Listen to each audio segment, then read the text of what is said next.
Hello, welcome to the Queens of Poker. I'm Julie Keene. We have Sandy, or I can't, Arumiye, and we have my friend Jeff Heier, who is going to teach us some math things. We're going to talk about the WSOP, the final table that just happened, Kristen Foxen. We're going to talk about some local MTT news here in LA. And yeah, Jeff's going to teach us some methods for easy math skills, which I know he's helped me with that. So that'll be later on in the podcast. Welcome, everybody. We would appreciate if you like, subscribe, share with your friends, comment, so we know somebody's out there listening, if anybody is. And let's start with the WSOP. That's the big news. What do you think about Kristen Foxen's run and her bust out, Sandy? I think she did an incredible work. She's been doing this for a long time, and it was finally her time to make it far. We were all really surprised about that hand, but I think she thought he was bluffing. That's what feels like why she went over the top with that. Yeah, I think you might be right. The king, because she had king jack and he had ace king, correct? Yes, that's what I saw. I didn't see enough of it. I saw the hands leading up to that, but I didn't see enough of it to see if there was a pattern. I would love to hear her talk about, has anybody heard her talk about that? She had her exit interview and she kind of just talked about it, but I think it was in the moment and she's still kind of reeling for the fact that she went out. So I don't think she's actually really talked about it. Yeah. I don't like all the criticism that she punted. She did not punt. Like, we all have to ask ourselves, what are we doing there with Jack King in that position against that player? And I mean, she did an amazing job. I was just watching her crush it in awe. And you're right. She's worked for that. She's studied, she's practiced, she's probably played so much poker. And yeah, and she has a lot of winnings. She has a lot of winnings, and oh, she knows what absolutely. Just because you have a loss, does that mean you're a failure? Heck no, right? She's an incredible poker player. So the one thought, and I'm sure she's replayed the hand many times in her head and things like that. And I do that all the time, and I'm sure most people do, right? The drive home and shame, you go, geez, what could I have done different? I think she could have played the hand different. I don't mind bluffing. I busted out of many tournaments because I bluffed, right? Hey, welcome to poker. Sometimes you get calls. And one of the things I heard early on when I started playing was that if you're not getting caught bluffing, you're not doing it enough. Right. And that's a key part of the game. I think she could have maybe, and I haven't studied the hand that closely, maybe not as closely as you guys, but she got to act first. And so she had the opportunity to play that hand differently. Had she not check raised all in and instead let out, that might have given him pause. I think he once he put the chips in and she went all in, it was for a decent part of his stack, but there's a crap load of chips out there now. And he's going to call with a lot of different hands there. So I think her opportunity, had she not check raised all in and instead of just made a significant bet first, I think that might have taken it down. But it's hard to tell for sure, right? I don't know the play, either the psychology of either of the players, but that was one possible alternative path she could have taken. Right. And the fact that the flop was a straight draw with the ace, king, queen out there, it could have put a pause on his, because he had the two. Absolutely. It put a pause them thinking, oh, she could have a straight. She could have, she could have anything. So she could have had a set. Anything could happen. But the way it ended up, but we don't know because we're not there in that situation. Right? And it's and everyone's an armchair quarterback, as they say. Oh, of course. You have to be like, if someone asks me, what would you do in that situation? I said, I really don't know, because I would have to be in that situation to know the table, what you were going through, what was happening. I can't it's not black and white. A lot of people think it's an easy black and white answer, and it's not. So I would love to hear his point of view. It seemed like he thought she was bluffing at it by how fast he overvalued his ace king, maybe. I don't know. Yeah, I mean, top two pair there is a very, very strong hand, of course. But and something else, right? I mean, if I'm I doubt I'll ever be in her shoes there. But if I'm so close to that final table, I got a decent stack, I might be as tight as a frog's behind there, and not try and do that. But I don't know, right? But obviously, if your goal is to win the whole thing, well, you can't shut down for 2 hours before the final table because you're going to come in and you're going to be 8, in chips if you make the final table. Yeah. It's definitely a difficult situation to, try to analyze, but I mean, she did great. 13. Yeah. I mean, it's incredible. We're getting closer and closer. Another thing is this year they had, I sent you the link. It's about 357 women out of the 10,000, which I thought was, I'm not a math person. So I was like, oh, that's actually really good, but it's not. It's still like, no, it's horrible. I'm sorry. It's horrible. It's under 4%. It's like 3-point-something percent. It was awful. That's for the whole, that's for the whole main event? No, that's for the main event, the 10K buy-in. Yeah, that one event, which is actually better than what normal games, because they're coming from all over the world. That's the difference. People like save up their money.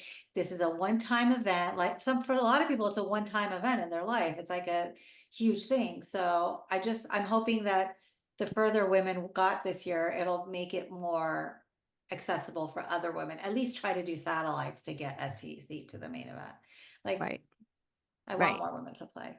And like that, exciting. Hendon Xiao, she went really deep, and I read that it was her second year going really deep like that. Again, we can't see it for free on Poker Go. I don't have the time to watch all those, even if I paid for it between my job and my poker hobby and this, but it would have been nice to see. Like, I hope they're going to show it somehow, because she must be running really good, playing really well. I don't know, but I did read that she just hasn't even been playing that long. So good for her that she's gone that deep. And I think I saw over 200,000 on somewhere that's like what she's made so far. That's pretty impressive. Sure. That could be on Hendon Mob. We can always look that up. Yeah. And both of them are pocket queens, by the way, which is a league that I like a lot, a steady league of women, and there are opportunities there to be staked from what I've read. So that's more openings for women. So I love that the women in poker who have the bankroll to do that are willing and able to invest in other women who are at least studying and not just relying completely on luck. Yeah. I like that. Are you looking? Best live cash? Yeah, I'm looking her up. She total live earnings is 341,000. Oh, nice. If you could put that link on the document, then I'll link it for people who want to see it too, right under that area. Thank you. Wow. And how many years does it go back for her cashes? For her? Yeah, when you have a chance. 2023, last summer, June 20th. Wow. She was very good player. That's awesome. At least to anything that reports to Hendon Mob. Well, she got 300,000 in this year's. That's how much she made. So really, this was her biggest win before that. That was it. 41. She in total in a year, she's made about 41,000 from last June to now in winnings. But the 300,000 is what she won at this year's World What Series. place was that? Does it say? She came in 28th. Wow. In the main event, and then last year, what did 4 tables? Wow. I think she did well at the WSOP main event last year, didn't she? Was it the women's tournament maybe? She played the ladies champion and came in 53rd. How much was that for? Last year? She got 3,800. 3,860. I mean, I played that up. Is not easy to do. Good for her. Awesome. Congrats if you ever watch this Hendon Xiao. Congratulations. And Kristen Foxen, you're a crusher. You killed it. I was so sad. I seriously started tearing up. I was working and I think Sandy sent me that she was out. I was like, oh my God. And then I see the Discord, all the pocket queens saying she's out, and it's just devastating. We need a woman to win a big one like that. We really do. I really thought this was the year. I thought this would be the year with how far how great they were playing and how deep they were getting. So in fact, at one of the tables I was at last week, one of the guys, I didn't know who it was really down on her for basically letting women down by not making the final table. Oh my God. What is wrong with these men? Well, how long do you have, Julie? I mean, come on. Yeah, thank you. They're like little boys. We're so excited. It's like, it's so weird, the dichotomy of how men react to it to how we react to it. I was excited. Yeah. You know what? However, yeah. She went out 13th out of 10,000 and 11,000 people. So for people to say that and putting no, she did not let Yeah. women down. She did the best that she could. I rather doubt this guy's ever made a final table to main event. So yes. Exactly. Or anywhere probably. Yes. And Just these wants to guys make can it say work. all they want, but I invite you men to do it. Come to a final table full of all female crushers and see like just how that feels. It feels different. Chrissy's probably used to it because she's used to playing with all men. We are, Sandy and I are, Yeah. but I don't think guys are used to that. And I think they could say, oh, I'd love it, chicks, whatever. But no, it's different than you think it's going to be because, yeah, it just changes the dynamic. And there is just some component where you have to feel a little bit outnumbered, right? A little bit. Did I share with you the home game that I play in, right? We have 16 people. And so it's a random draw for the table. We have 2 tables, but the husband and wives have to be at different tables. So one time, and just of all the times I've played, there was one guy on a table with 7 women. And as he's walking upstairs, I'm like, see you, dude. Good luck with that. Yeah. It's like, you're like, good luck. Walk of doom, right? It's like, I wouldn't have wanted at that table. Yeah. That's so funny. Yeah. How did he do? He Out fast? didn't last that long. Yeah, I can imagine. And was he married? A married guy? Or? No, but he didn't have that was Czak. He didn't have his to play, but okay. Yeah. That's funny. So funny. That's hilarious. So that I think both those women did great. I think Kristen Foxen is just prime now to start taking over. She was already, but I mean, you have to be so lucky and play so well and not make mistakes. And like, I feel like so many things need to line up just to even cash the main event for her to get that far. All these tables, the only woman left standing, like you and I do that in these much smaller tournaments, but it does feel weird and it does feel like pressure sometimes. She was close to being knocked out when she went all in with ace-5 and she got really lucky. And then that brought her back up to coming into like top 5. That has to happen. Really you can't make deep runs in these events without getting lucky at a number of times. Right? Up and down. It's up and down the whole time. It's up and down, up and down. You just kind of weather the storm. So, I mean, it's funny. So this goes into the math part a little bit. So when she was all in ace-5, was she up against like ace-queen or ace-10 or something? I think it was a pair. Somebody had a pair. Okay, so you got a pair. So I'm jumping ahead a little bit, but if she's got ace-5, it's still a 30% chance to win, even against pocket kings. She rivered, she rivered the ace. She got the ace on the river, so which is, standard when you're ahead. Well, again, we've all been on both ends of that. The river taketh away. So 100%. Julie, your microphone's off. Oh, I can't hear you. Testing. Yeah, that's better.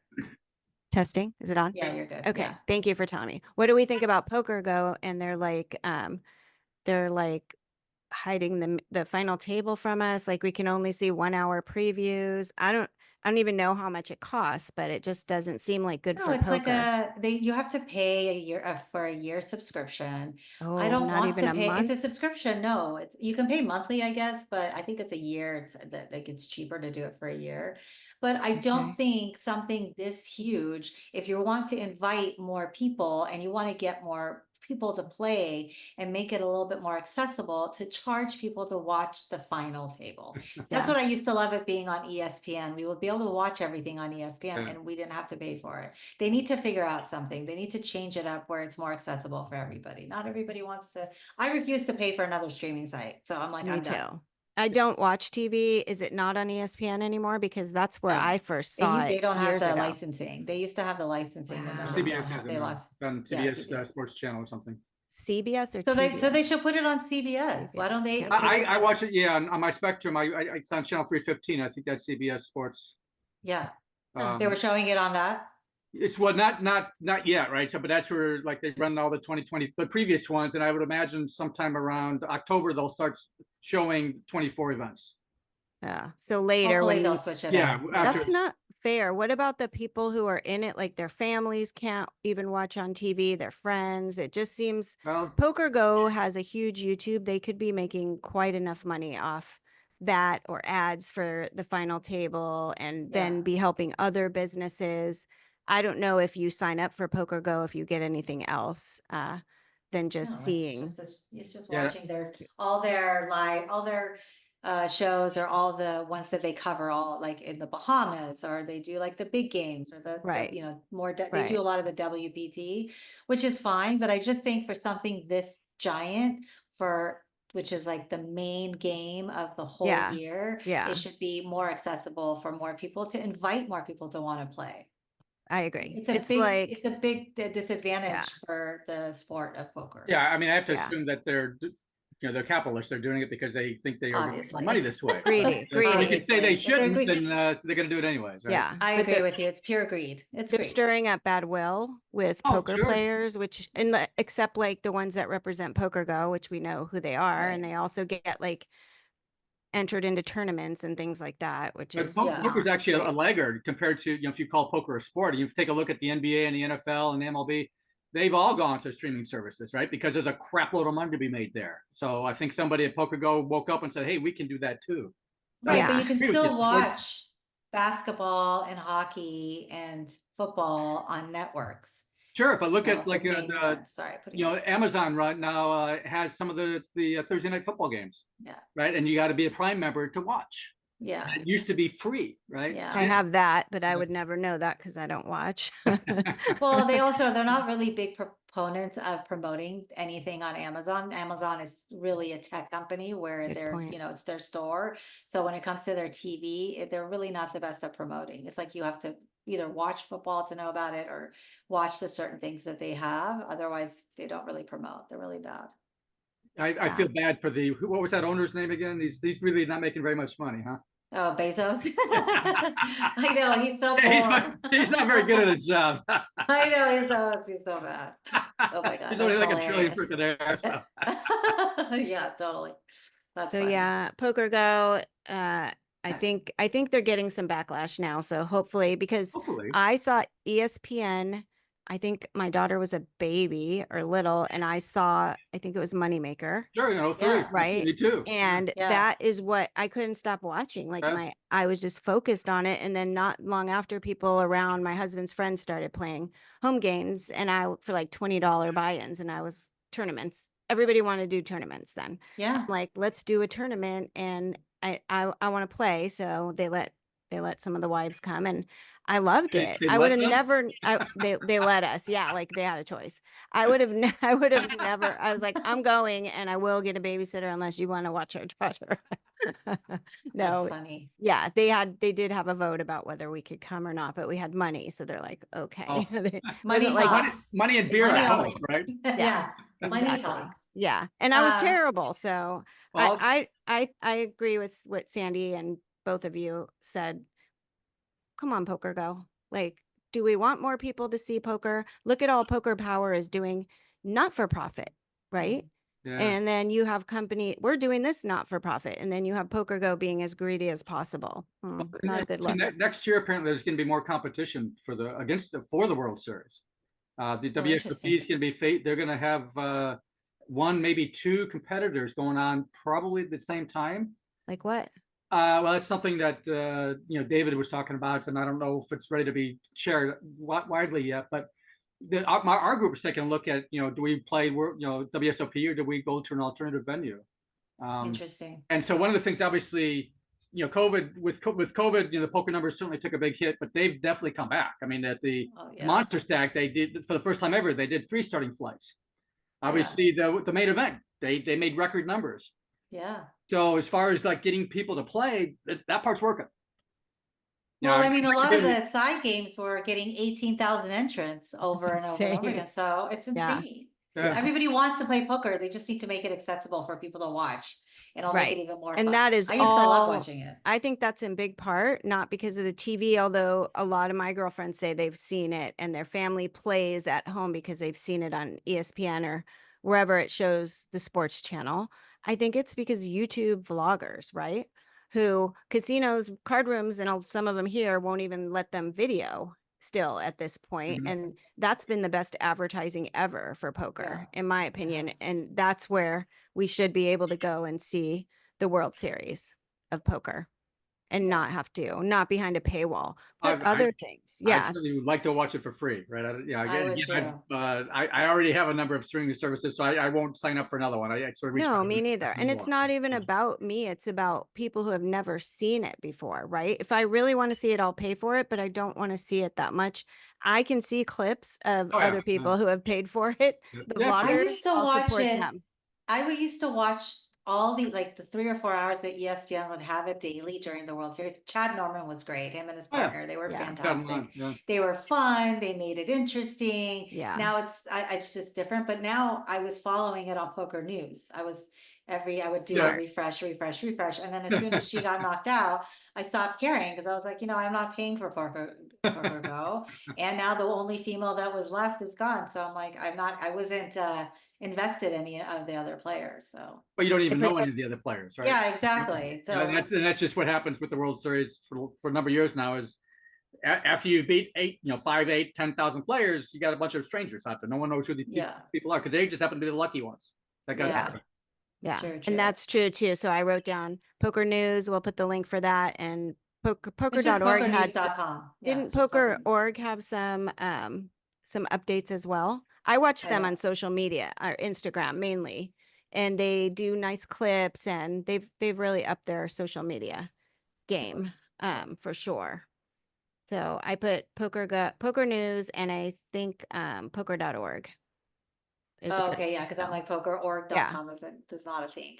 Good job, Poker News. I was asking Sandy, and she would go to Poker News and look and see where people they were great. They were right on. They were on time. Oh yeah, yeah. Real time information and written rather than having to be delayed. I assume they got a half dozen people just wandering around the venue, texting the guy in the control booth.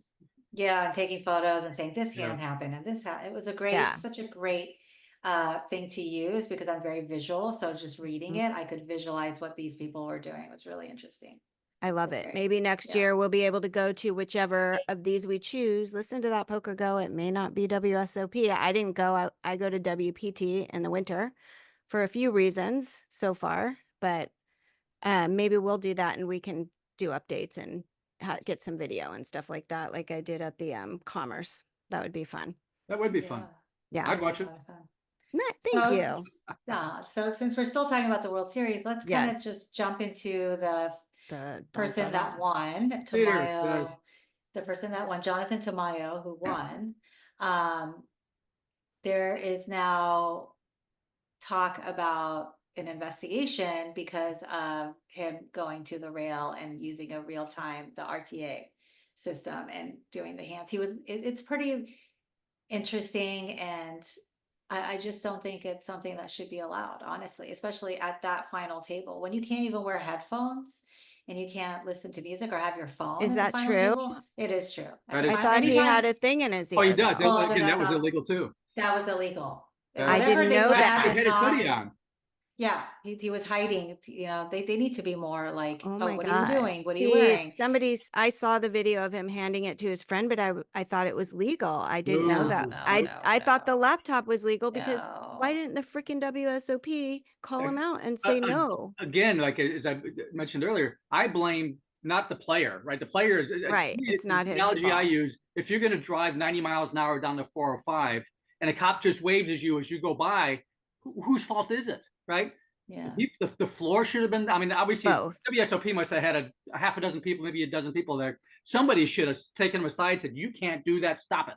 And they didn't. They let him get away with it. And so I know. I think it was unprecedented because I've never seen a. No, it's never been done before, as far as I know. Yeah. No. So you guys think he didn't know he was cheating? Oh, I think he absolutely knew he was cheating. He was totally cheating. But there's no way. Yeah, there's no way.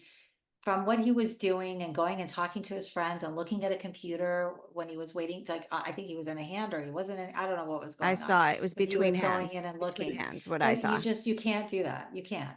So at the Monster Stack, right? And I assume at every WSOP event this year, before they say shuffle up and deal, they go over the rule, right? And I think Polk played a stream of it, an audio stream of it, basically saying you can't use solvers. If we find you using a solver, you might get kicked out, right? I'm sure they said that during the main event too.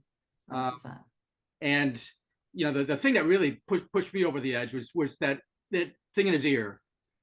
There's no Yeah. doubt in my mind, right? Clearly, between hands, he was looking at the people doing the solvers. But I have no doubt if he had something in his ear during the hand, He they was were cheating. telling him what I to didn't know do. that. I have a question.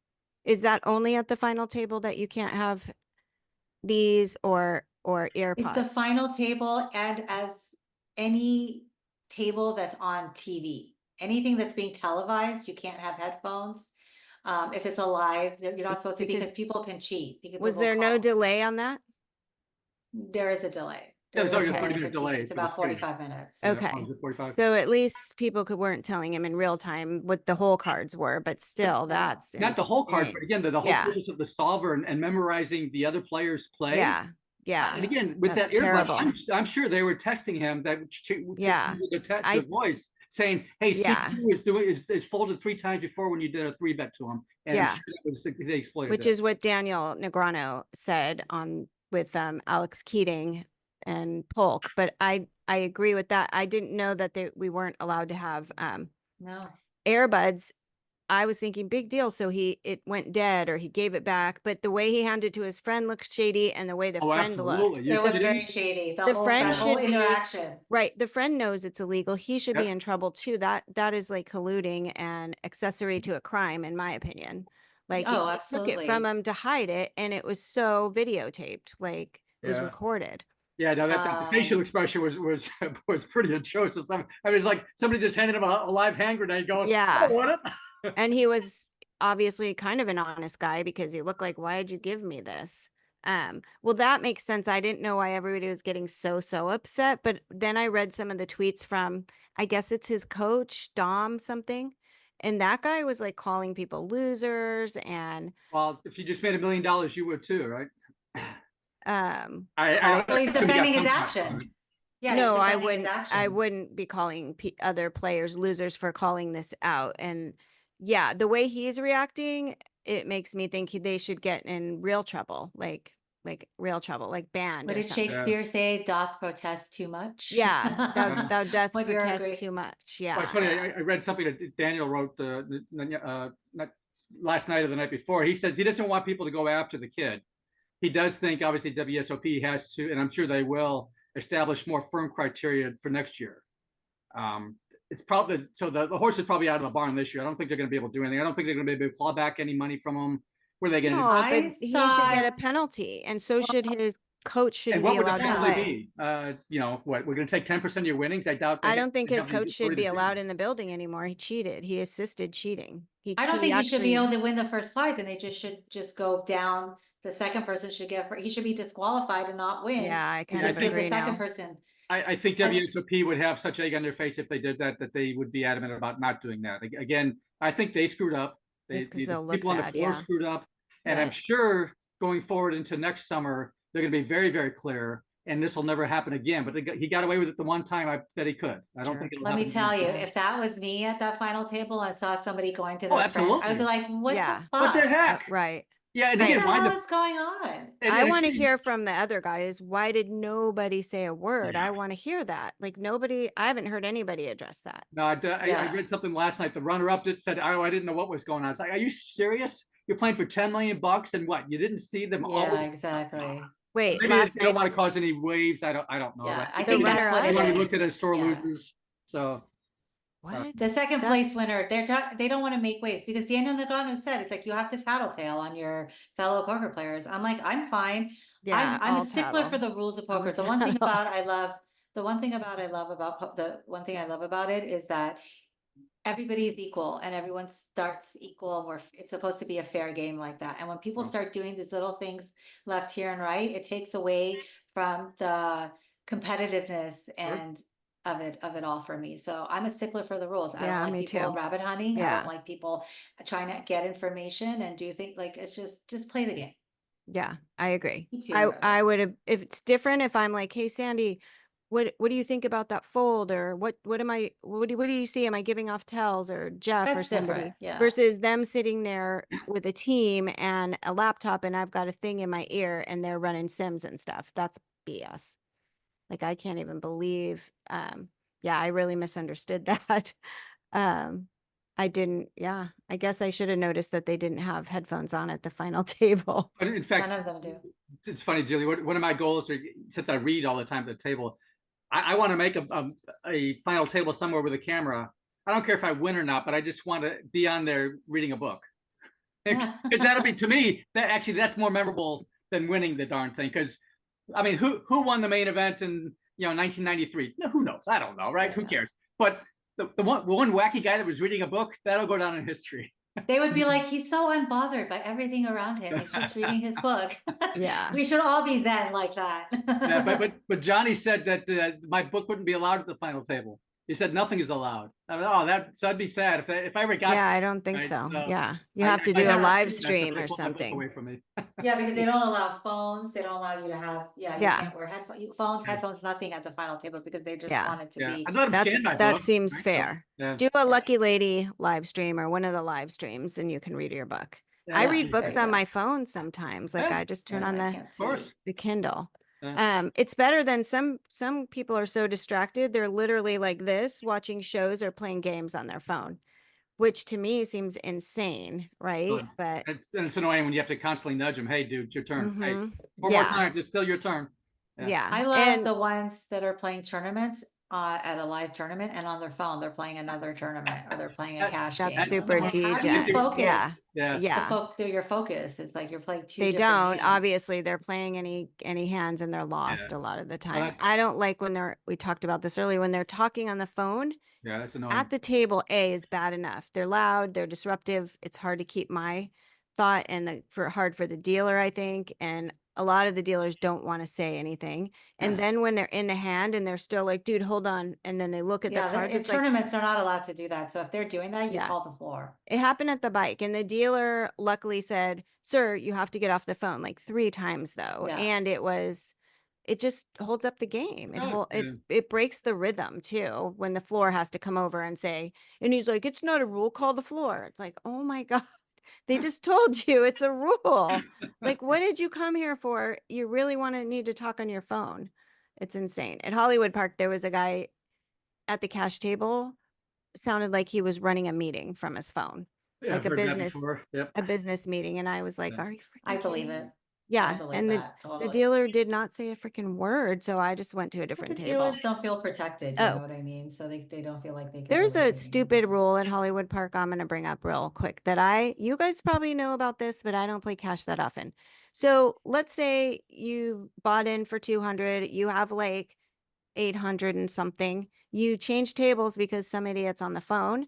You have to start over at whatever the table max Really? is. Did you guys know that? Wow. Not if Yeah, it's a that's- table change. Not that if it's a doesn't seem table fair. No, change. they made me. They made me. In fact, I was like, I'm not moving tables anymore. And That's I not don't- true. If you're a new player, you have to start at the max, the 40 or 100 or 200. But if it's a table change, whatever you have, you can take with you. I don't know what they person said told you no. that. And there was another lady who didn't move from that table. She wound up making a lot of money at that table. So it was good, I've but never heard that. So me neither. And everybody not good. confirmed that is the rule here. Why would they not want people to take more money to a table? Like that's the dumbest thing I've ever So what, you heard. really had to take chips out of the rack? and I put in put the your pocket? money back in my Yeah. poker thing and started. And luckily I got stacked at the next table, so it wasn't for Oh, much. you had a reserve. But also this person wouldn't have been calling me so late if I Yeah. had my original course. stack. It would have been That's a one of the different. advantages of building up that stack, right? Right. Maybe ask Yeah. Johnny. Maybe the floor just made a mistake or something. 'Cause that does seem weird. I don't know. Everybody at the table confirmed it. There was one other person who seemed surprised like me Oh. and said, it's like that everywhere. I'm like, no, it's no, not. it's not. No. No, a it's table not. change is different than a new player. Yeah, I left because I'm not going to play cash like that. That's stupid. Like, Were you playing the same game? Same. yeah, exactly the same. It was Then you should whenever just they go have move the all your second money. level, was it like 3-5 or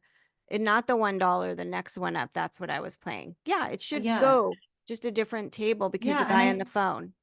And I think max you can buy on a 3-5 is like 1,500, right? I mean, it's a lot.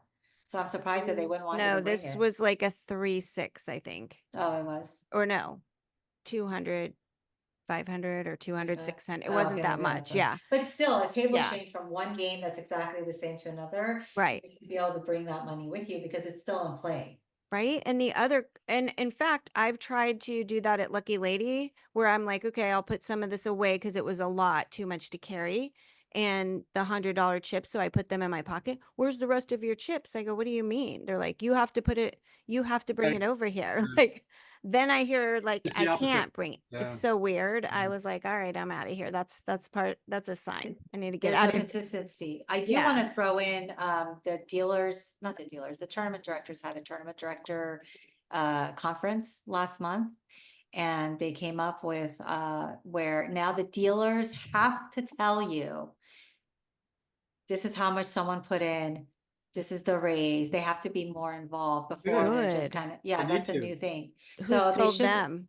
Has they're anyone? supposed to, Oh, it's okay. supposed to be active as of So like is this, you month. said a tournament director meeting? Was this like for the LA area or what? It big was one. all over. It was all over. They all met in Vegas Mhm. for Okay. the Directors Association, big the one. tournament, the big one. Yeah, I last sure month. hope that rolls down to the individual dealers because that would be very helpful. Well, yeah, Yeah. they're supposed to teach them, this is, you Yeah. have to be more involved, and so now, because they have to take control, especially in the tournament. Absolutely. A Yeah. lot of bad Yeah. things happen in a tournament because other players get involved and it's Yep. not their responsibility, and the dealers don't ever say anything, and then things can go wrong and you No, can, they can fuck up your hand, yeah. so, Well, it's yeah, so insane. I that's mean, the I've rule. seen multiple times. I've seen players reach into the pot and split it apart or counter. It's like, what the hell you doing, dude? Right? Yeah. And Right. again, at the It Lucky Lady, should be some of immediately the off smaller the ladies table. have those, sticks to grab Yeah. the chips. I told them you should be whacking these guys. in the Seriously, I Stop agree. this. Yeah. I Hit 'em with agree. it. You know, but they have- They need a Absolutely. fly swatter in one hand Yeah. and the back scratcher For in the sure. other. Where did you see that, Sandy? It was online. Okay. So they have to tell us how many people are in the hand, what the bet is, and did you say And how when much there's is a in the raise, pot?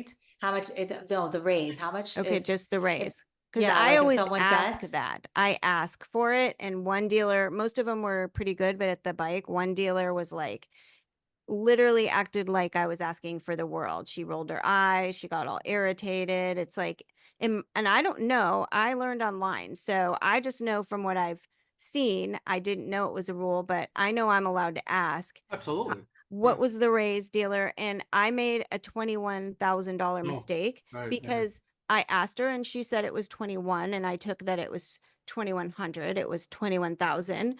There was just an idiot at the table who just kept just irritating everybody, but I called it. I know that's my mistake, which is why I always will say I need to say I call 31,000 or 3,100 Well, and be more specific, but it would help Well, if the dealer says yeah. But I mean, exactly what it is. if somebody made a bet of 21,000 and you said I called 2,100, I think you're committed to 21,000.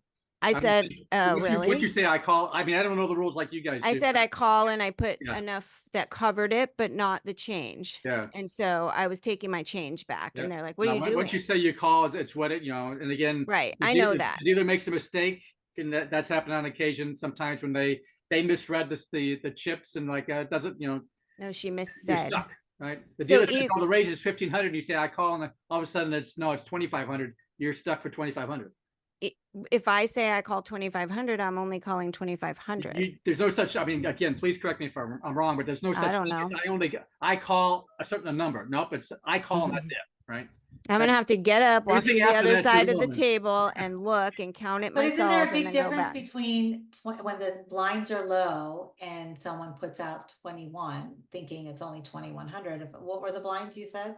They were like 200, 400. Okay. Oh, so he really So did you're- smash, Yeah, so she's thinking it's 2,100 because Yeah. the blinds are so low. He had And the aces. dealer didn't clarify it. Dealer just said 21. She And I didn't say asked her 21,000. twice, how much is it? Because I was trying to get the chips right. And I already had, I think, 1,200 in there that someone else had raised and I called. Yeah, it was unfortunate, but that was just happened to be the dealer that was all irritated having to do her job. And it's like, I've had dealers tell me you need to listen to the action. No, it's not a problem that I'm not listening. It's that I cannot see how much that equals from here. And you didn't tell me you didn't say what the raise is. So so I hope they do, put additional training on the dealers, because the dealers do need to be more active.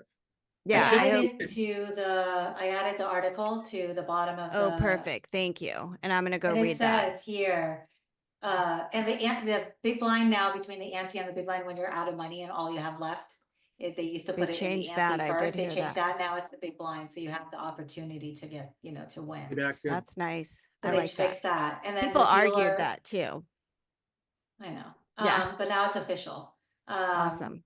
The dealer says what? It says now the dealer has to.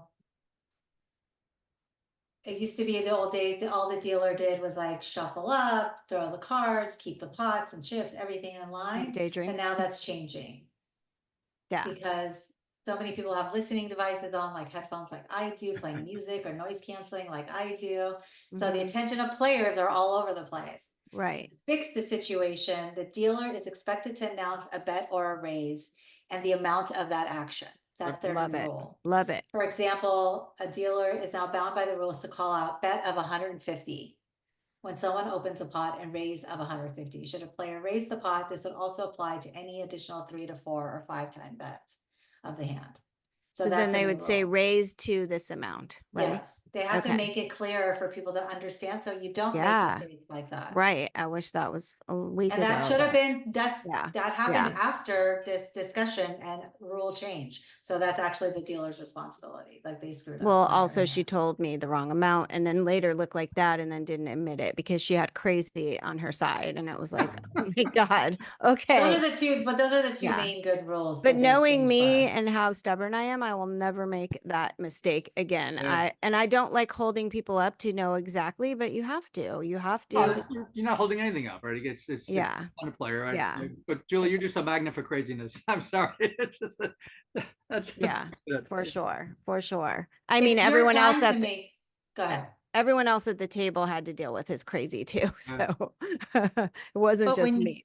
You have the time and it's your cards. You have the time. You're right. And you're not holding anybody up. Yeah. You can't let people bully you. Pleasing stuff. You're right. It's my people. Like, I don't want to rock the boat. No, screw you. You can't be a people pleaser and play poker. You got to be like, play your game. I know. It's a good lesson. Right? Yeah. And they do have to say, or they're supposed to say, is this correct? How many people are in the hand? Yes. Right? Yeah, a lot of the ask them, and they should. Most of the time they don't, but so that's not part of the new. It'd be better if they did. Is that not part of the new thing? The new mandate? The new thing is about the bet and the raising. Okay, just betting. Okay. I'm allowed to ask how many players are in the hand, right? Because they cover it up with their big hands. And sometimes they're chips, believe it or not. And am I allowed to ask how much is in the pot or for them to spread the pot? You can't do that. You can ask them to spread the pot, but that's it. You can't ask them for a chip count. You can read the pot yourself. The dealer's not going to know. I have to look at it. It's what I usually do. I've heard a few people ask how much, so I wasn't sure. The only time you can ask for the pot is if you're playing a fixed game, like pot, like Omaha. It's a pot limit game. If it's a pot limit game, you can say, I want to bet the pot. What is the pot amount?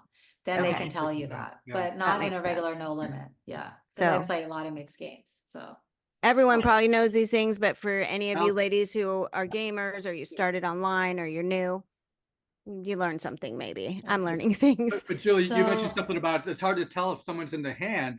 And most of the time it's a guy, right? They're leaning forward and both arms are over their cards. Yeah. So if I were in charge, I'd make a rule saying you have to sit back in your seat, right? No one ever knows that. I mean, it blocks views too. Exactly. Because how many times does it happen? It always messes up the game. Because I didn't know he was in. Well, because he was leaning forward, right? Yeah. And there are guys that do this and then hold their hoodie over their face. That's fine, but this is why we all have card protectors. Like when someone goes ahead of me, I'm like, dude, I have a card protector. I don't cover my cards with my hand. And mine's a tank. Yeah. So it's like it's very, very noticeable. And when people just don't pay attention because they're not paying attention, that's on them. But they have to see that I have a card protector. I'm not covering my cards. And men have big hands. Some men have a lot of big hands. Yep. They do. But again, if I were in charge, I'd make a rule that you can't lean forward, but let me be in charge. Yeah, I don't know why they're doing that. That's great. I love this conversation. Let's get into why you're here to one last thing. I guess we could do this at the end. The local MTT news. I just wanted to say the bike tournaments have been doing great.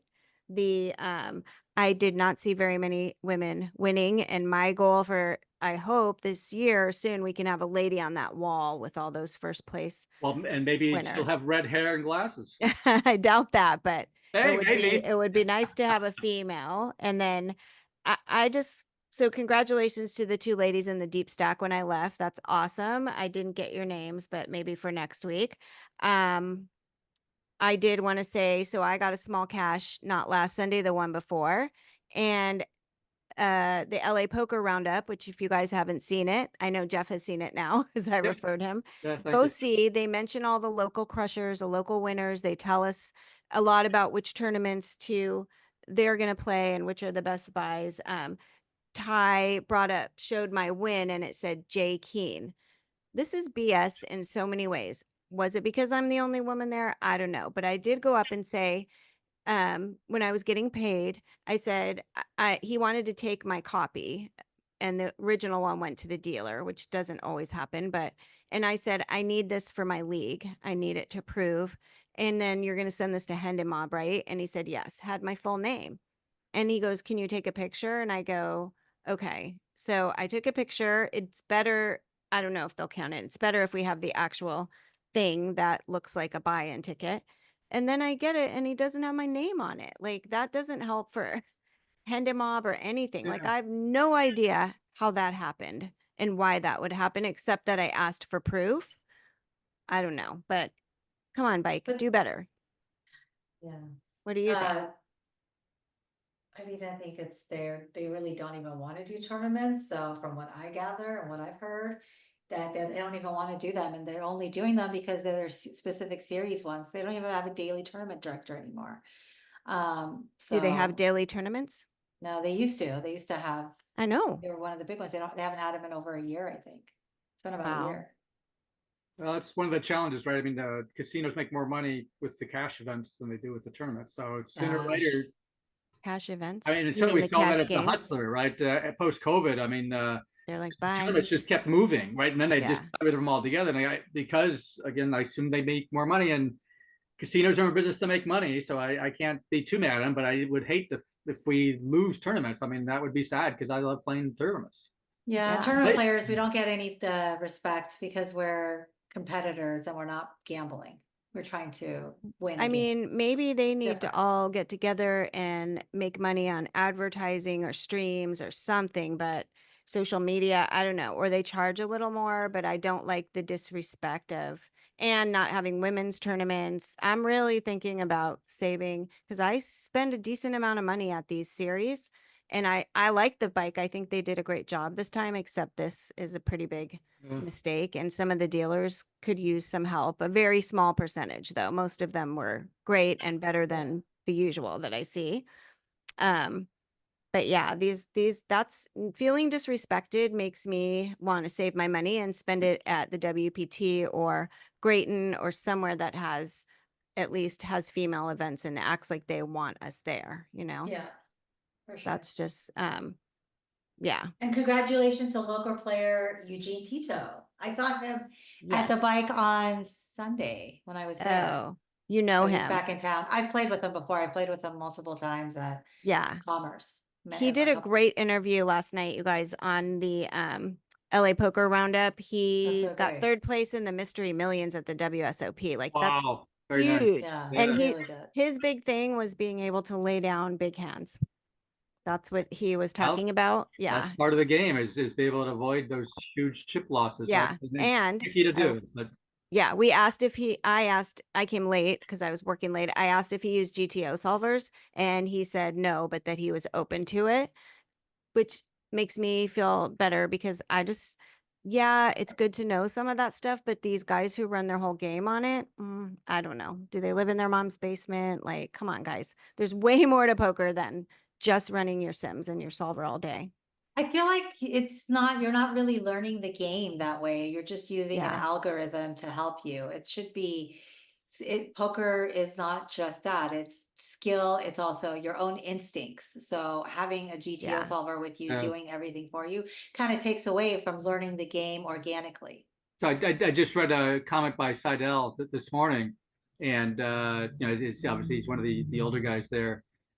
And he sort of does, I think, to paraphrase, that he wished that the solvers weren't there, because it says they really get away from and I'm putting words in his mouth, the art of poker, and they're trying to I agree. quantize it. 100%. But again, from and I don't like it as well, right? To me, the feel of poker is important, although obviously I'm here to talk about math. So I do math as well.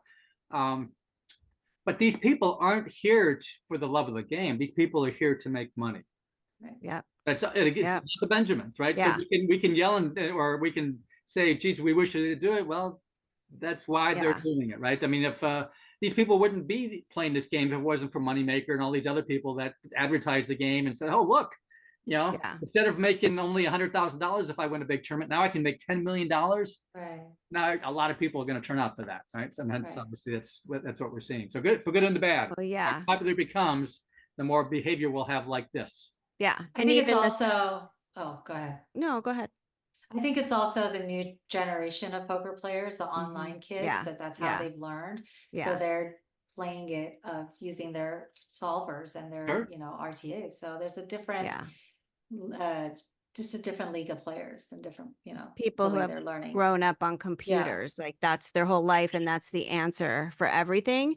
But I would say a lot of those GTO bot guys, kids, even, I mean, they're not all kids, but I would say that they're missing that whole component of if they're not winning, they're not enjoying it. And you could feel that energy. They get more and more frustrated and they're not even paying attention to table dynamics, position, the situation. Like it just goes right over their heads. So that does give us some, I think, a little bit of an advantage, but it also, they're playing hands that should not even be in some of those situations. Like that messes me up a lot where I'm like, sure. Why did you call it 3-5 offsuit? Jack 2 suited. The solver says it's this percent if you're this, and let's do a node lock. Like, okay.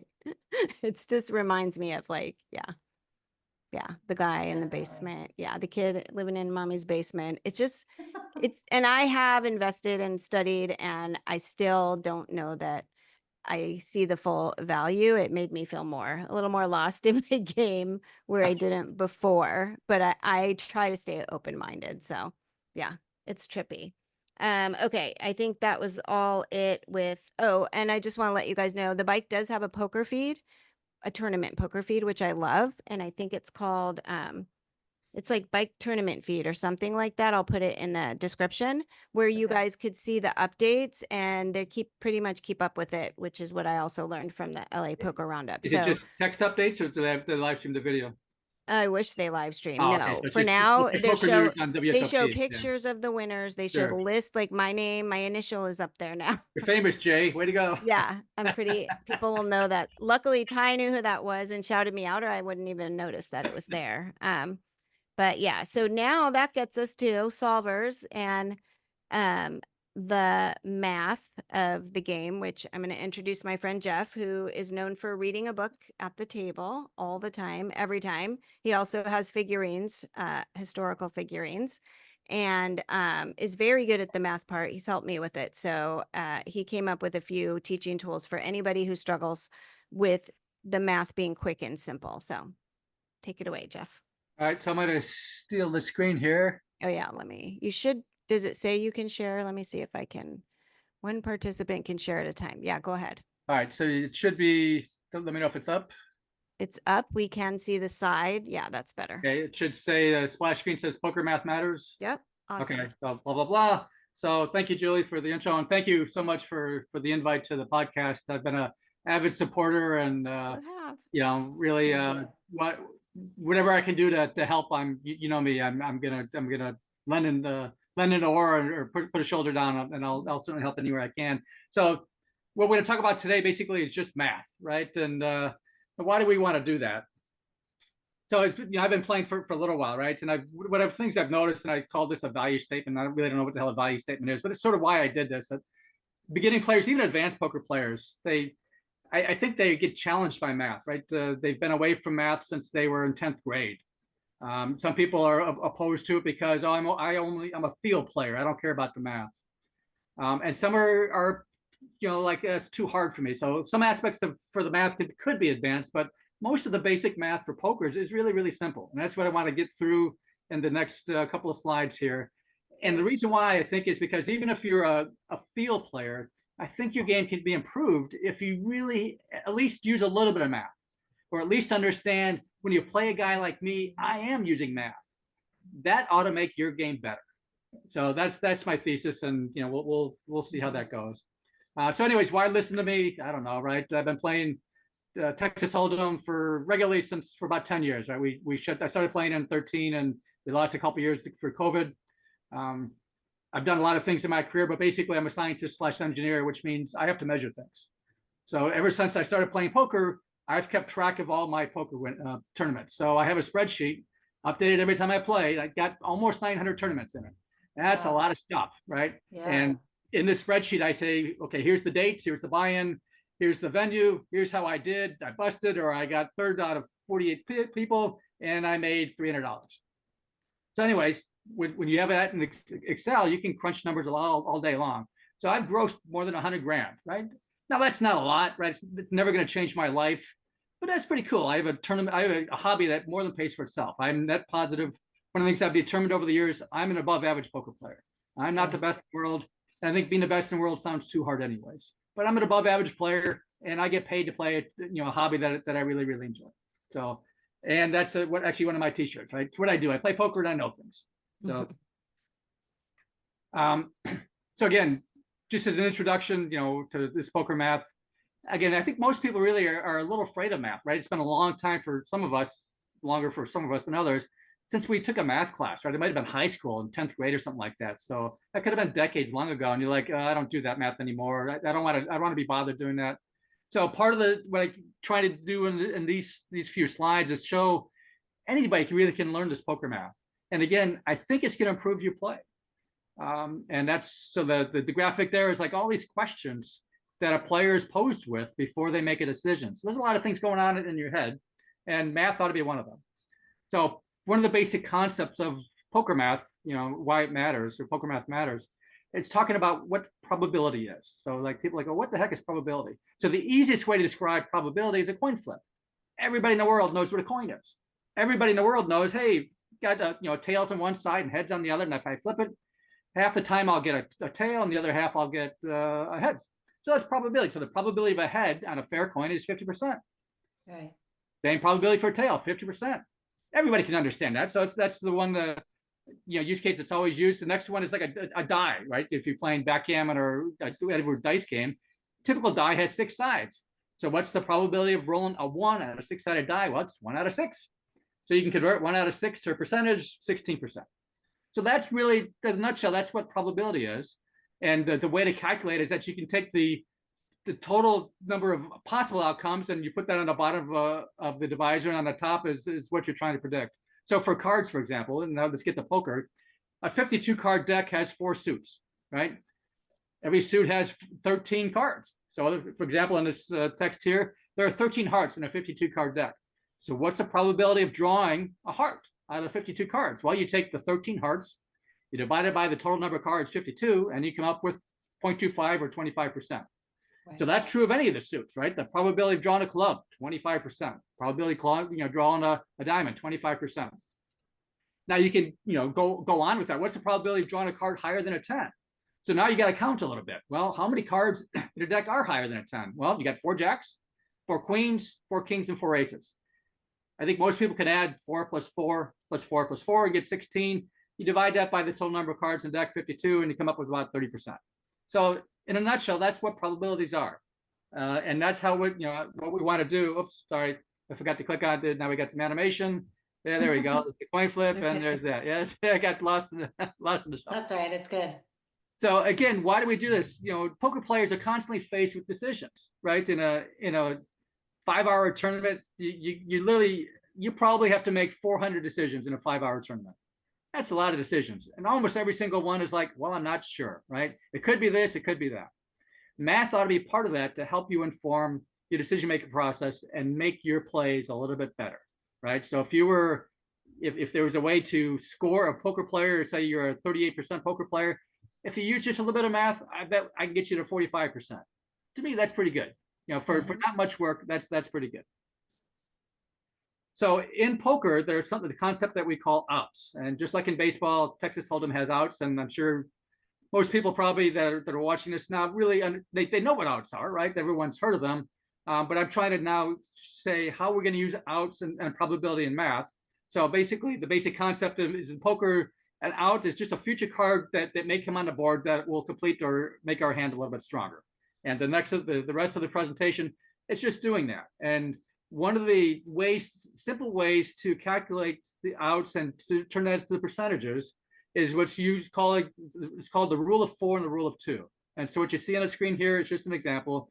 Your whole card is ace, king of hearts, right? Awesome. I love those cards, right? Flop comes 7 of hearts, 8 of hearts, 2 of spades, and it's like, hey, I got a flush draw, the nut flush draw, right? That's pretty good. So how many outs do I have to improve my hand? Well, it looks like I have any heart should help, right? Because now I'll have the nut flush, right? So how many hearts are there? Well, there are 13 hearts total in the deck, right? I'm holding 2, so that means there's only 11. There's 2 on the board. That means there's 9 left. So there are 9 hearts left that improve this hand. Also, I have an ace and a king that are both overcards to this board. So if I get an ace or a king, that's probably going to be a winning hand as well. So for this hand, I have 9 heart outs, and I have 3 aces, and I have 3 kings. So I have a total of 15 outs. That's a lot of outs, right? So anybody gets a flop like that, they're pretty happy. They're going to be playing this hand. Now, how do we use this outs to determine, well, how much should I commit to the pot, right? And I won't go into pot odds right now. That'll be the next lesson.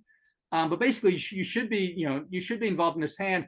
But it'd be helpful to know, what's the probability of me catching, one of these outs on the turn of river? Because I'll feel a lot better, if I get a 10 of hearts, or sorry, say a 2 of hearts on the river, I'm going to feel really good about my hand. So on the turn, we use the rule of 2, right? Again, we go back to the rule of 4 and 2. So on the turn, you just take the number of outs you had. So I already calculated that at 15, and I multiply by 2. Most people can do that in their head. And if you can't, pull out your phone and do it on the phone, right? That's legal, right? So anyways, the probability of your hand really improving on the turn is 30%. That's a lot. Now, say you miss it, right? Say there's a 6 of clubs comes on the river on a turn, right? So now I'm on the river. So what's the probability of improving my hand on the river? Well, the same rule of 2, right? I still have 15 outs. I still take 15 times 2. So on the river, I still have a 30% chance of improving my hand. Now, where the rule of 4 comes in, say somebody goes all in on the turn. I'm sorry, on the flop.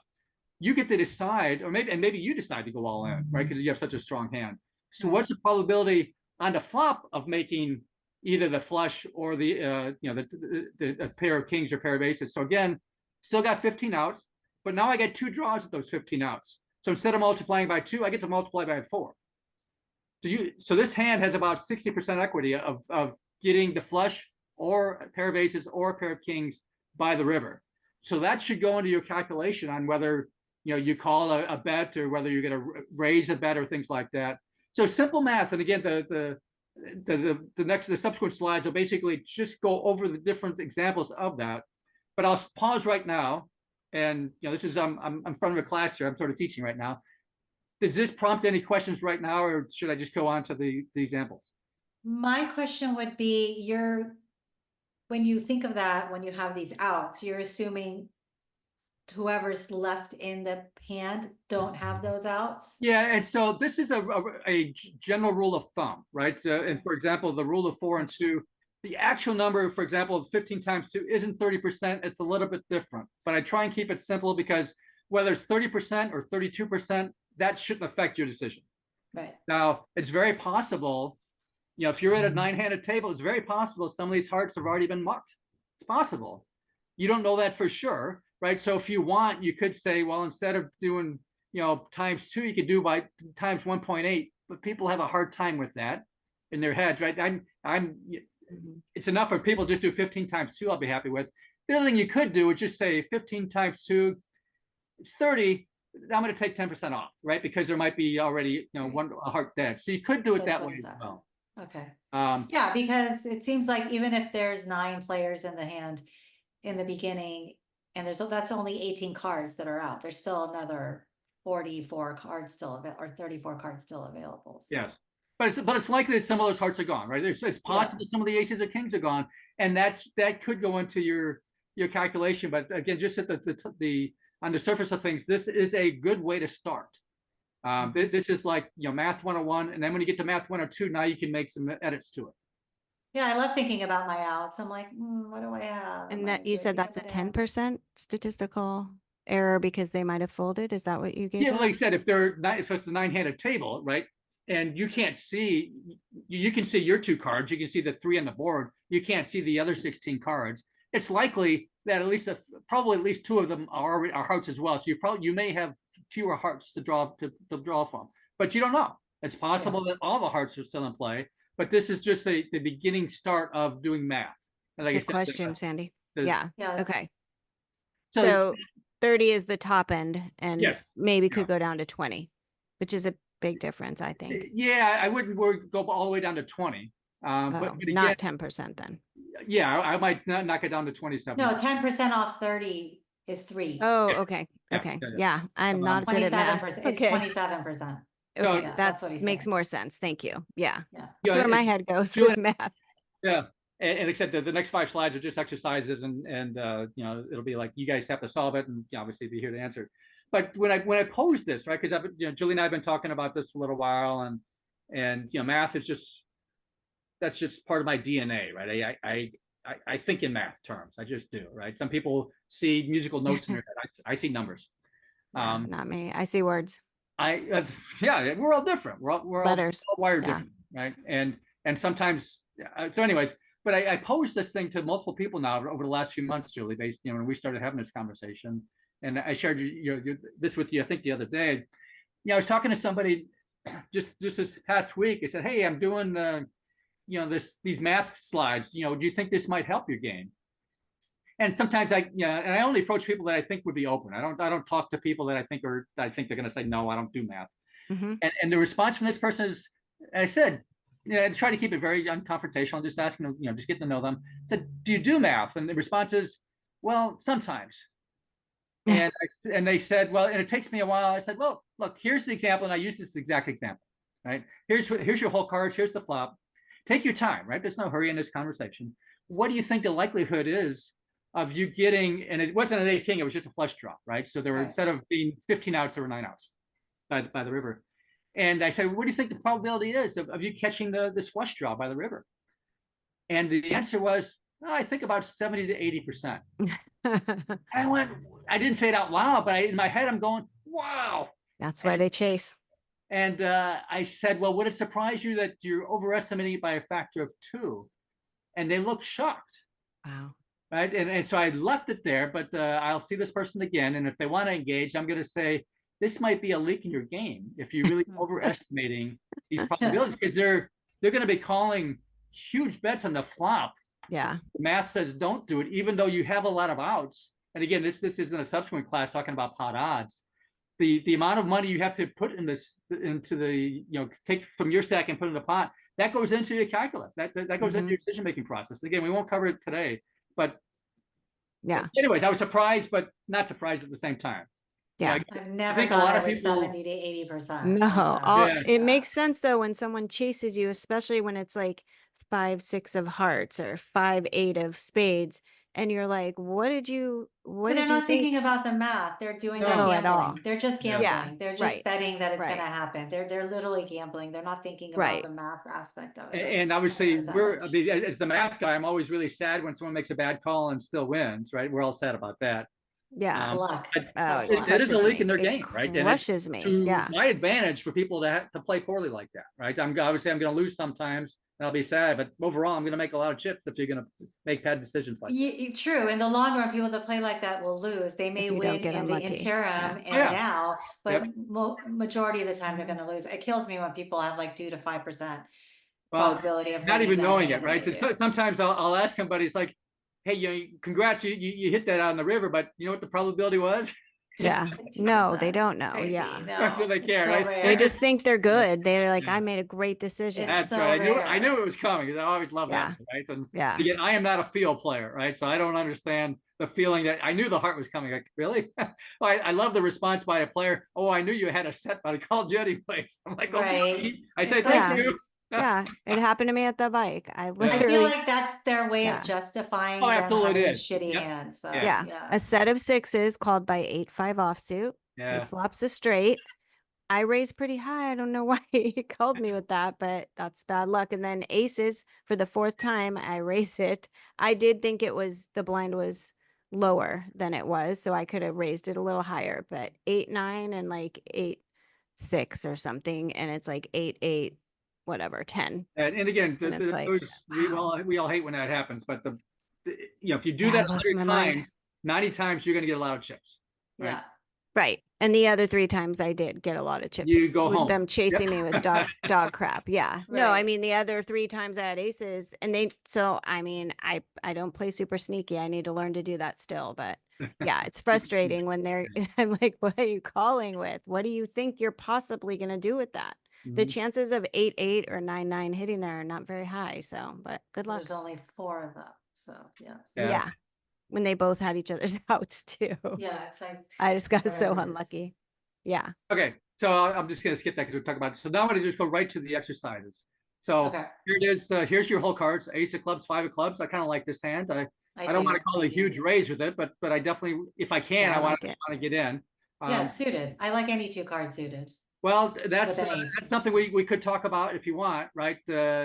That's again from a math perspective. Ace 5 is great suited. Yeah. 7-4 suited, not so great. No. I mean, any suited card with an ace, I love. It's Okay. Oh, because- okay. Well, Suited and that's, ace. again, Big that's something difference, else. yeah. But Yeah. that's Yeah. maybe time if you guys ever want to invite me back, we can talk about more math and that kind of stuff. Of course. But in this case, here's the exercise. So here's the flop. Right. So now it's Beautiful. quiz time. The professor says, "Okay, here it is. What's the answer?" So how many outs have we got? 9 from the flush. 9, right? Because there's 13 cards. Yeah. Yay. Okay, good. All right. So we have 9 outs, right? Because we did Right. the math. 13 in the deck. -2, we get 9. All right. Right. So what's the probability of hitting this flush by the river?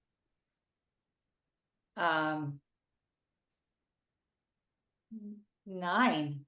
Because there's still 9 left. Remember the Times rule of 9 4, the rule of times 2. 4. 9 times 4 or 9 times 2.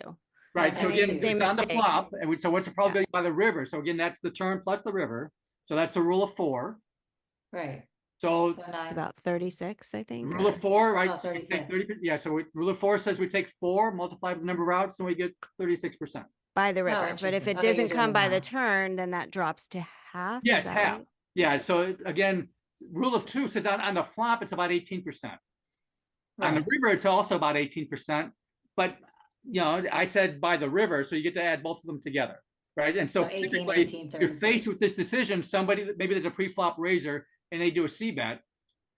Because you have the nut flush draw, you're probably going to call, Yeah. hoping you get it on the turn, because I don't want to have to commit more chips on the river, unless I have to, right? Now the pot's really getting bloated. And now my probability is in half on the river, right? So it's even less likely I'm going to have a winning hand here. So this is where you could do check raises and stuff like that because you have an awful lot of equity in this hand. But anyways, Right. you got it right, 36. Yeah. So let's go on to the next one. In this case, you got the same hole cards, Ace of Clubs, 5 of Clubs. This time, this is the flop. 3 diamonds, 4 spades, and king of spades. So how many outs do Straight you have on on the this? flush draw. 11. Straight let's on the flush assume draw. In this one, so 4. this one Oh, I said, 11. but sorry that it's only the inside straight you think might win because you think the other person Oh, yeah, raised, they twos. cheated. So Oh, they I was didn't thinking have of the reason. flush. So you have So there's no flush. 4, Right, just don't the have a straight flush draw. draw, Yeah, just right? the straight draw. 2s 4 twos.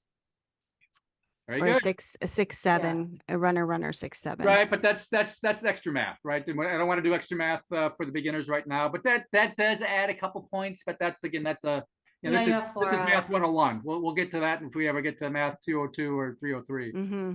So anyways, 4 outs.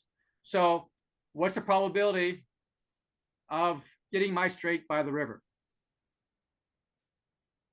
The rule of 2. Remember the rule of 4 because we're going to the river. 16%. Yep. I'm letting you answer it because I already answered these. There you go. We already Good. went through them. All right. Yeah. So hopefully, again, I get 3 more examples, but they're all very similar, right? So now we get a combo draw, right? This is where you really smash the flop, right? Oh, this Yeah. is good.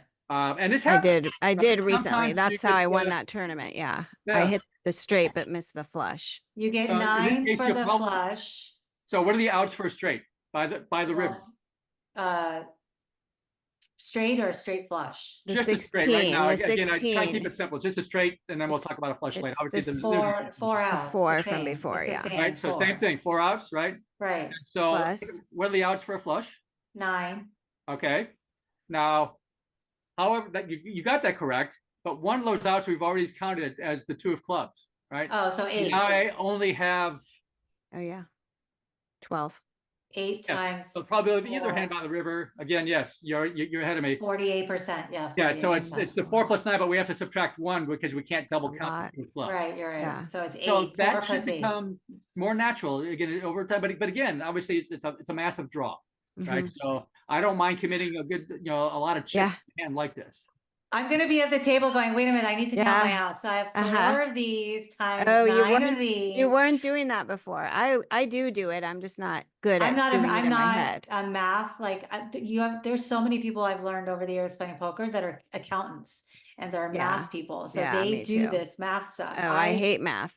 I don't wish- hate math, but I know there's one deck and there's 52 cards and there's 4 of each card. So in my head, depending on the combinations, I'm thinking what's left, what might come out, Sure. but I'm not doing it in Oh. the percentage wise. I'm still doing the It's math, but I'm helpful. not doing Yeah. it. This is more helpful. This is No, much easier. Now, Yeah. one of the things, to me, again, this is, I live and breathe this, but most people don't, right? He does. But if you want to adopt this, right, you have literally 60 seconds free to think. No one's going to complain about any decision that you can do in 60 seconds.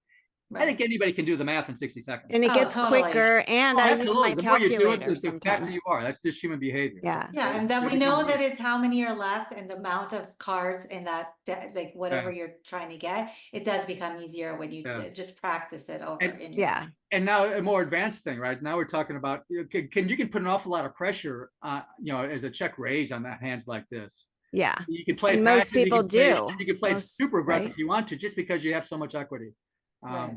So that goes into, Yeah. but again, that's in a more advanced poker class. But that's an example of where you really use math to put a lot of pressure on your That's opponent. great. That's Is great. that the next class, how we then apply this percentage Well- to our pot odds and what we would call? Yeah, or so not the last call slide and here bet? is like the list of next classes that I propose, and certainly pot odds is number 2. But on that list, near the bottom is the psychological warfare element of poker, right? But this Of is course. my Yeah, perspective. because that's what we really need to know is when we take this math, I know I'm check raising there or I'm just raising big depending on my position with that draw, hoping that somebody's like, oh, she's got ace king of clubs or whatever, or she's Mhm. got, sometimes I have a set there, I don't know, but yeah, knowing how to Really apply it is important, Yeah. but that's fine if it's the next exercise. Anyway, okay, so here's exercise number 4, right? Okay. Again, we have, for some reason, maybe it's a limp pot near the big line, and we're 5-6, And right? inside. And so it's a very uninteresting flop for a 5-6, but say it checks around, nobody bets on it. It's like, okay, I get to see a free card, right? Right. So, and our pictures hold it up. Do you see the turn? Mhm. Yeah. Okay. Cool. Oh, sorry, Yeah, I you see it all. moved the It video. looks great. Good Okay, job. so now I get an up and down straight. Oh, sorry, I've given it away, right? So what are our outs for obviously you ladies know that we got a straight draw here. So how many outs do I have for a straight here? 8. Because it's an up and down straight draw, right? Yeah. 8. Three Yeah, or an 8. 3 or The an No, 8. three or you're the- right. Because there are 4 3s and 4 8s in the deck. Mhm. Yeah. Again, just like we talked about before about, hey, maybe somebody already mucked one. It's possible, right? Yeah. But this is Eight still times 2, so solid 16. math to use, right? So now, what's the probability? Now the turn cards already come, right? So we don't get both turn in the river. We only get the river. So what's the probability of us making that straight on the river? If it's 2, the rule of 2 is 16%. 8 times 2. Yeah. There you go. So So on that's the turn, it's 4.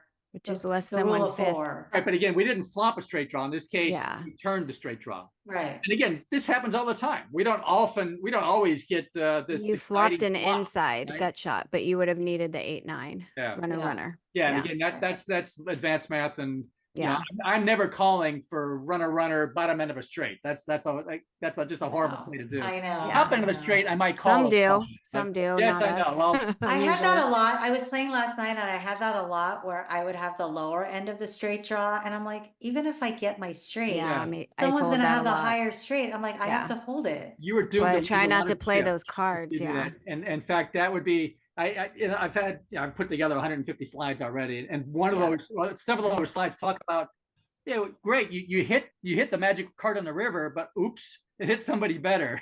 Yeah. It's like, It does. And they just raised you all in. What are you going to do? And people Yeah. need to, you get excited because you actually hit your straight or whatever it was that you're And trying to they get, make but you bad can't decisions. be committed to it because you have to also think about somebody else's hand because there's something, the nuts is out there. Better. You don't have the Yeah. nuts. Someone Yeah. has the nuts. Yeah, it's very rare you have the nuts, right? Yeah, for So- sure. It's pretty rare. So this is wonderful. I'm having a lot of fun with this. Oh, good. All right. So here's the last Good. exercise I have, right? So this I one's a love, little- I like puzzles and stuff. So this is kind of like, All a right. I thought puzzle you for would me. like it. I liked it. Yeah. So I'm glad you like it. I'm loving it. So I'm glad you two Good. ladies are enjoying Yeah. it as well. Right? I'm glad the time is going to good. Anyway, so again, maybe you're in the big blind again and the limp pot and it's 5-6.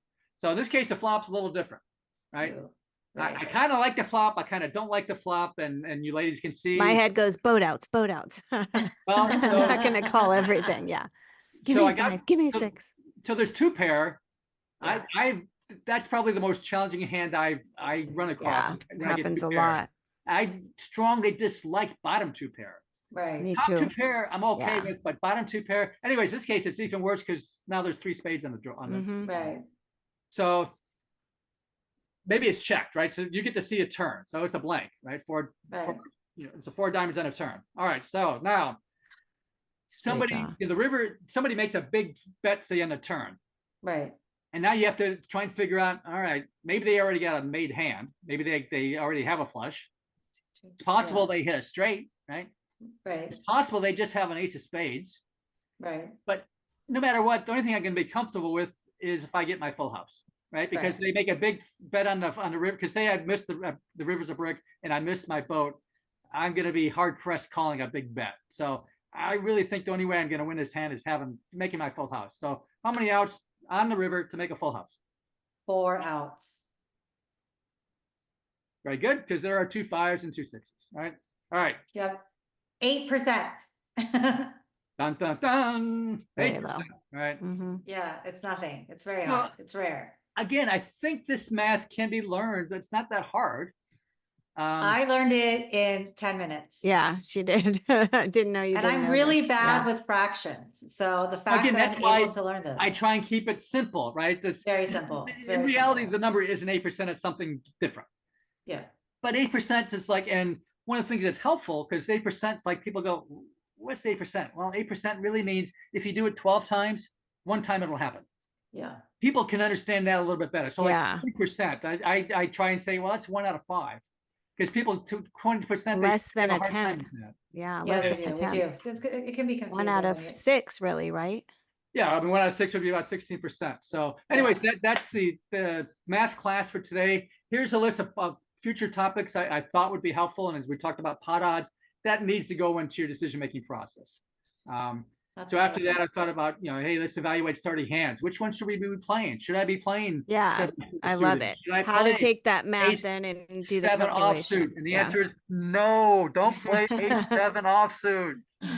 I love that hand. What are the odds when your head's up? When to call an all in, when to push an all in, how to play large pocket pairs, chip stack management. That's huge, right? For Yeah. tournaments. Oh my goodness, that sure. went to it.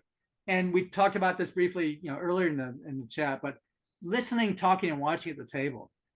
You got to develop mental models while other players play. The times I that do. are given the nuts almost never happen. So I've played, I don't know how many. I don't play a lot of online, but I've played maybe 1 million hands. Out of those million, Not hands, a lot. that's a lot. It's a big sample size. I know Out of you those said million not a lot. hands, I have flopped the absolute nuts only twice. Out of 1 million hands, Wow. twice. Okay. Once I flopped Just the royal flopping flush. it, flopping. You can't yeah. lose with a royal flush, right? Well, yeah. So you That's can flop the why- quad. You can flop quads. Yeah, I've only hit that once Right? in real life. You can flop the nut flush. That ain't the nuts. You can flop top set. That ain't the Right. nuts.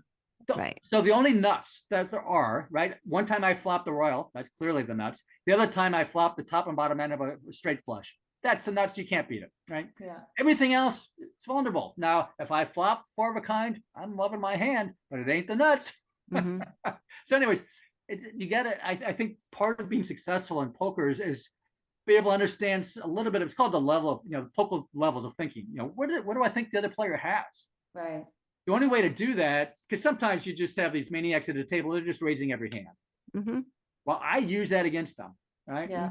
I'll do 3 bets against that kind of player a lot because I figure they're raising a lot of times with crap because nobody gets the strong cards every hand, and that's that's one of the second slides I want to do, the evaluating starting hands. The probability that people get good hands very small. Very, very small. And most of the time you don't. Most of the time you get crap cards and you throw them away. So anyways, listening, talking, watching, I use that to create mental models for the other players at the table. And then it's like the next to last one is art of psychological warfare. I study human behavior. Even though I'm a math guy, I'm all into the fuzzy stuff as well. But using that to hopefully to my advantage. And again, sometimes I'm wrong. Sometimes I'm a donkey and I'm out early in the tournament. Yeah, welcome to poker, Jeff.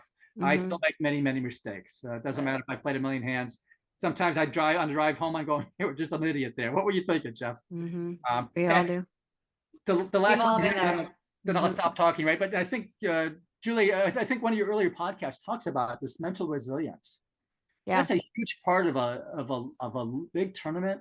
If you go on tilt even for 30 seconds, you can kiss your tournament goodbye. Yeah.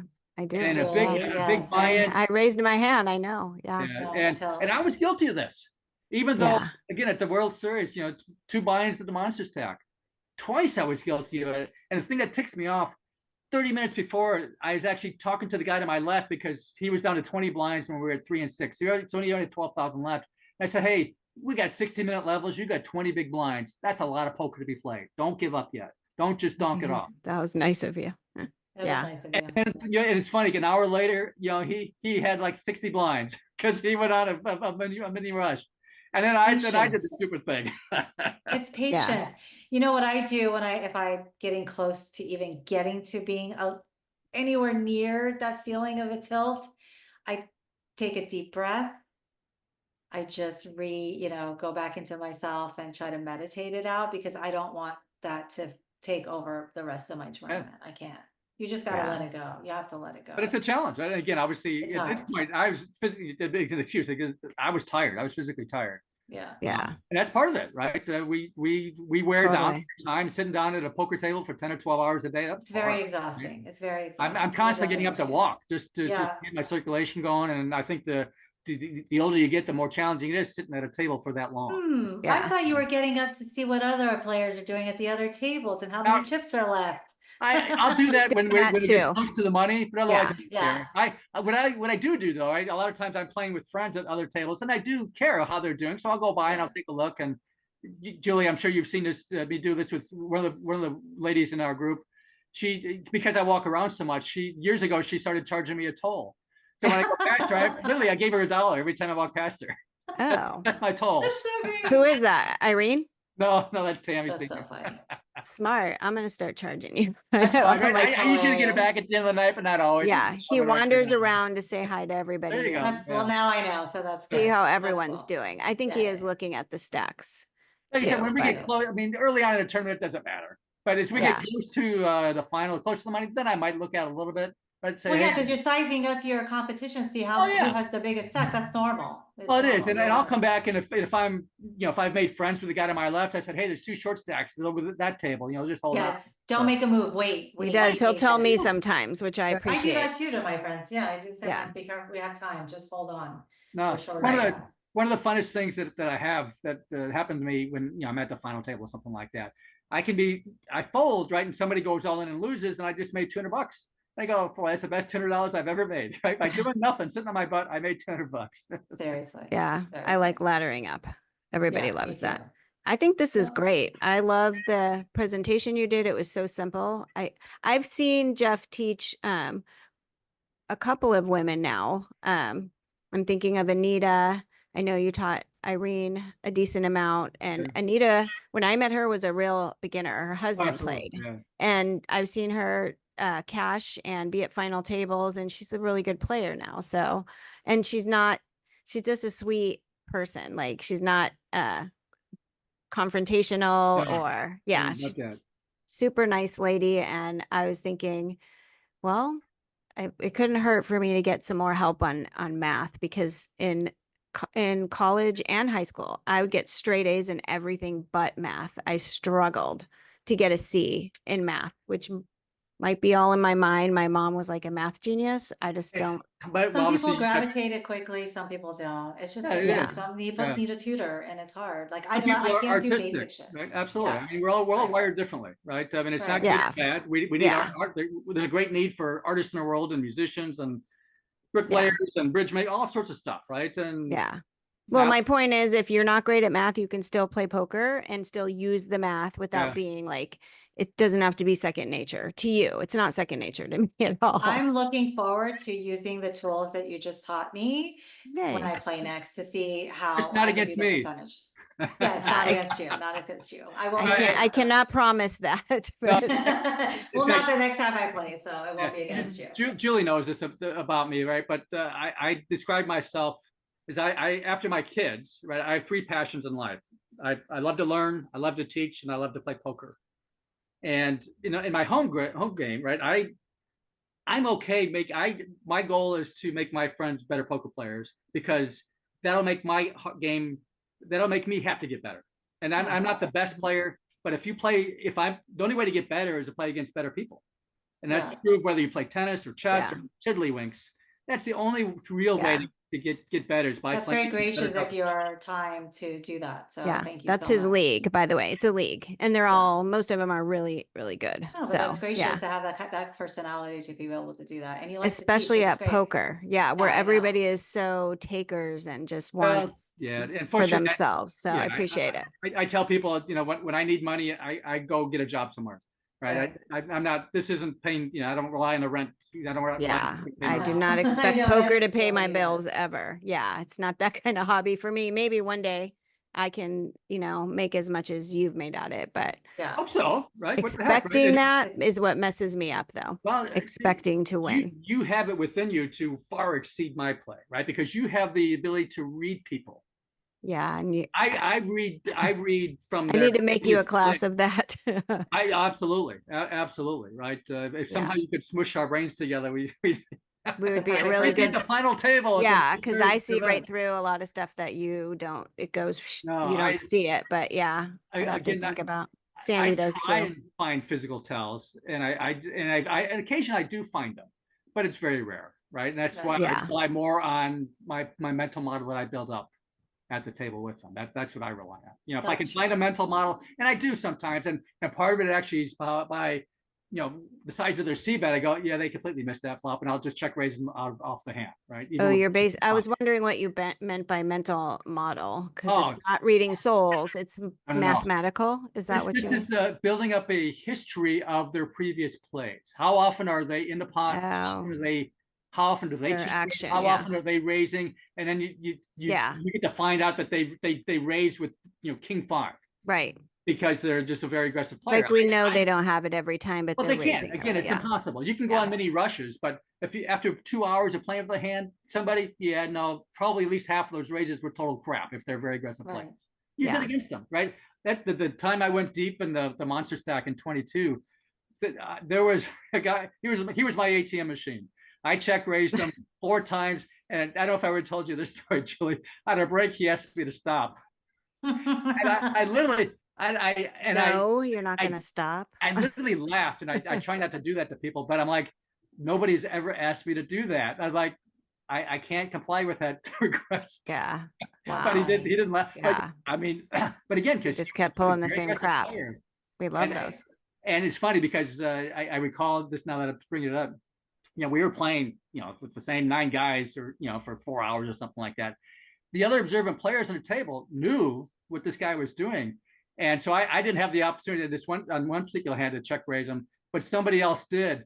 And I looked at him, and he looked at me, and he just gave me a little smirk. I was like, yep, I know what you just did there, dude. Mm-hmm. So anyways, we're way over time. Yeah, we have to wrap it up, but thank you so much. This is thank awesome. You so much. We would love to do a second one, and whatever else you're willing to teach people. If you guys, anybody's watching this and you like it, comment, let Jeff know, let us know if you have questions, and let us know how you feel about a live stream and what the best days and hours for that would be, because then you could ask questions directly, join in the chat, and go see LA Poker Roundup, because they do a live stream, and I like getting in there and asking questions and talking to them. It's just more fun. It's like you're hanging out Oh, and yeah, you can absolutely. I like that. have a good mathematical poker mind here to ask questions of, and two women in poker who have played for a long time. So Yes. Thank Thank you you. so much for coming on, Jeff. yeah, Appreciate thank it. you, Thanks for Jeff. having me. And I we'll hated see it. you You guys. could tell I hated the whole thing. I could tell you do I not know. like you. It's Awful. hard to get you out of your shell, but once I finally do, I hate you're- talking. I know you hate poker. You hate talking. That's right. this is Teaching, all I you hate do. teaching. Yes. It All was very right. fun. Thanks, Sandy. Thanks, Cheers. Jeff. See Thank you guys you. next time. Bye. Bye. See you ladies. Thank you.